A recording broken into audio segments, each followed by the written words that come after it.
Joining us now, author, columnist, and Fox News legal analyst, as well as just an overall good guy, Gregg Jarrett. All right, Greg. Lisa Cook says Trump has no authority to fire her, and that she ain't going anywhere. What do you think? Well, first of all, Norm Eisen is wrong, as he always is. He's made a career out of suing President Trump, so no serious person ever takes him seriously.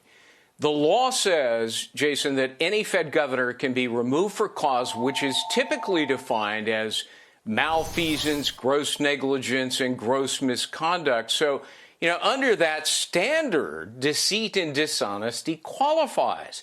Lying, making false statements on mortgage documents to gain favorable loans and lower interest rates and so forth is at minimum grossly negligent.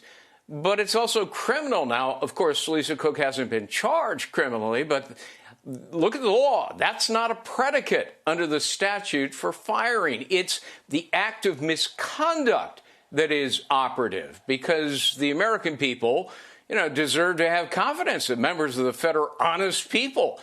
And, of course, she's vowing to sue. I'm sure she will, so the courts will have the final say. Interestingly, in a recent case, the Supreme Court said that the president cannot fire a Fed governor absent cause. So the central question will be, was this sufficient cause, Jason? Well, I think I know the answer to that question, but that's just my own personal interpretation. But this is what Donald Trump told a reporter about Lisa Cook's plan to sue him. The Fed just put out a statement saying that Lisa Cook has indicated through a personal attorney that she'll promptly challenge his action in court, seek a judicial decision that would confirm her ability to continue. That's all right, whatever it is. It says the Fed will abide by any court decision. Thank you very much for reading that. You abide by a court decision. I abide by the court, yeah.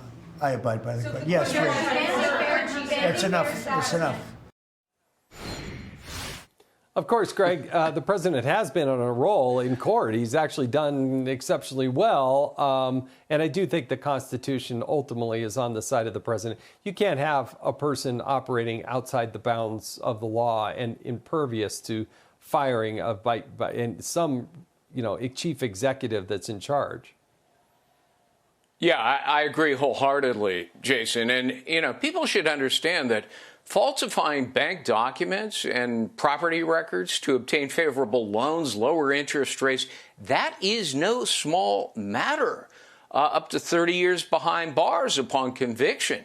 And the reason it's so serious is because it harms the lenders. It cheats the IRS, and therefore you're cheating honest taxpayers who are following the law.